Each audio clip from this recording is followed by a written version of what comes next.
2, 1, 2, 3.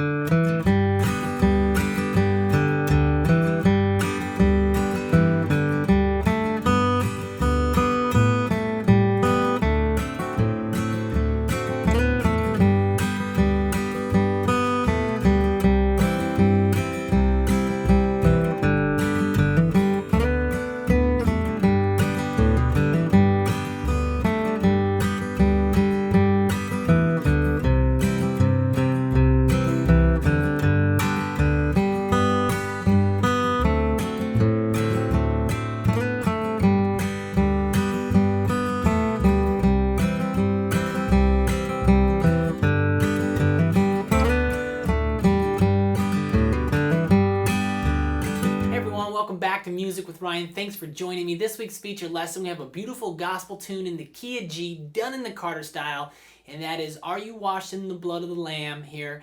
And I, again, took Alan Jackson's version, his melody line, how he approached it for writing this arrangement. I just really like the way he does a lot of those gospel tunes. And so, yeah, I created a beginning Carter style arrangement. So for those of you looking to get into Carter style, wondering what it's about, want to learn how to pick in this style, this is a great lesson. It's very straight ahead. It's nothing too fancy, a hammer on here and there, but straight ahead melody, okay? And if you'd like to purchase the full length version, you can click the link above or below. This is just a preview here, what you're watching. It'll shoot you on my website, and there you can do so. And it'll come with about 35 to 40 minutes of video, PDF tabs, and 3 audio backing tracks. So you can kind of work your speed up a little bit. And while you're over there, check out all the other instruction I have. Over 300 lessons at the site. And if you really enjoy the way I teach and approach learning, think I might be a good instructor for you, you can learn about being a member over there. And for a monthly or yearly fee, access my entire library. Okay, so yeah, check that out. For now, we're going to start walking through this lesson a little bit, give you a little taste of how it's going to go, how I'm going to approach learning it or teaching it. So let's bring the camera on in and start this lesson. So thanks for watching. All right, so let's go ahead and break down Are You Washed in the Blood here. And I'm going to do this, of course, Carter style in the key of G. It's a beginner arrangement.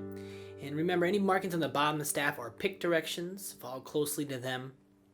And any markings on the top of the staff are going to be left-hand fingering. And there's not too many. There probably won't be too many in this one, maybe just a few here and there. And I know there's a few different ways to play a G chord. And you can kind of do it several ways. A lot of the time I'll be playing G like this with either my third finger on the high E or my pinky. And if I use my pinky, usually I third finger, second finger.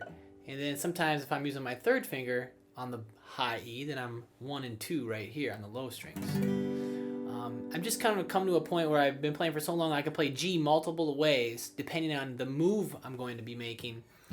And no one is better than the other. They're just they help out with certain moves, okay? And then, again, really it's just different ways to finger them in this case. So let's play the first 4 measures for you here. So it starts on beat 3, and here we are. So 1, 2.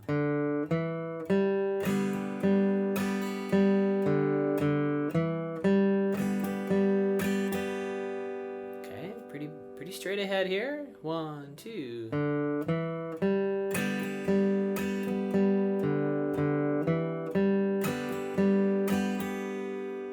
So we have a couple quarter notes right there. This started off, open D, 2nd fret D. I'm going to play that with my 2nd finger, so I will start with this G shape. And I bring my 2nd finger down to catch it, okay? I'm trying to keep my shapes and my chords throughout this, almost the whole piece. That's kind of a big part of the Carter style, staying within the chord, right? We're playing the melody within the chords.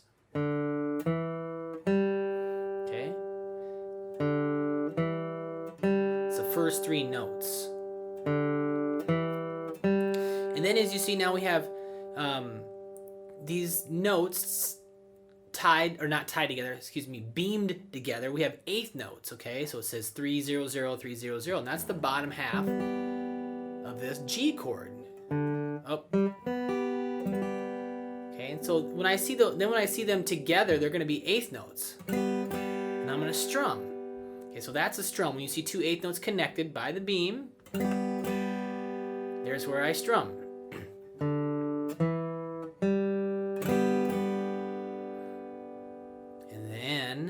second half of that second measure, open G again, and a strum.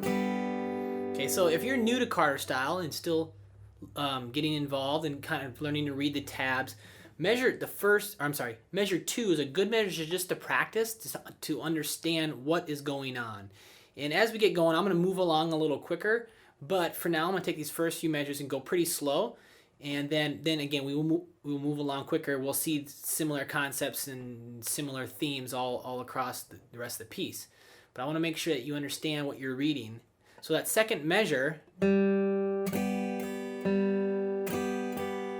it's like quarter to eighth notes, quarter to eighth notes, or 1, 2, and 3, 4, and 1, 2, and 3, 4. And for some of you that might be really basic. You can already get that really easy. You can kind of maybe ignore me a little bit, but for those of you getting into it and looking to read tabs in Carter style, getting that second measure, just understanding what's going on, being able to play it just over and over and over without stopping is a good starting point for learning to play in the Carter style. And I have tons of other lessons just like this as well. So once you get this, you can get a ton of different tunes.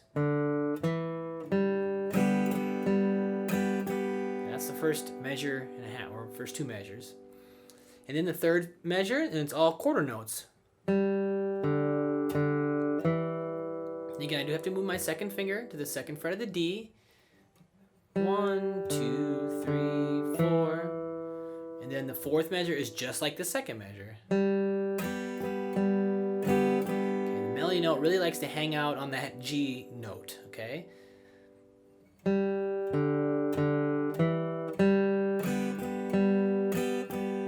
we're going to be doing that measure 2 and 4. We're going to be doing that a lot throughout the piece, and that will give you a good feel of just playing in the Carter style and executing the feel, and yeah. Okay, so now I'm gonna play all 4 of those measures in context a couple times. So here we go. 1, 2. 1,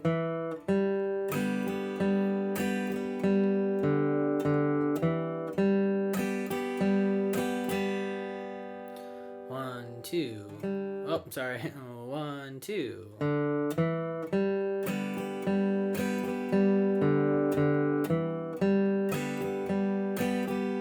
1, 2, 3, 4, 1, 2.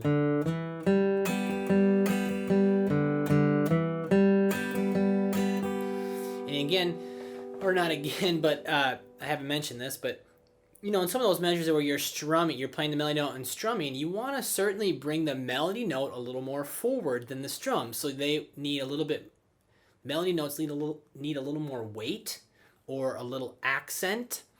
It doesn't have to be much, but you want them to come across more than the strums. The strums are kind of lightly played in the background, and that may take a little while to get to that. It's certainly more of a critical way to look at it. But we want to bring those melody notes forward, so something to think about. Okay,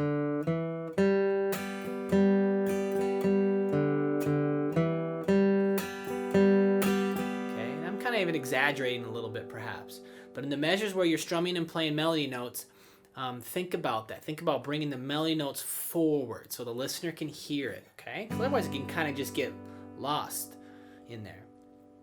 All right, next 4 measures sound like...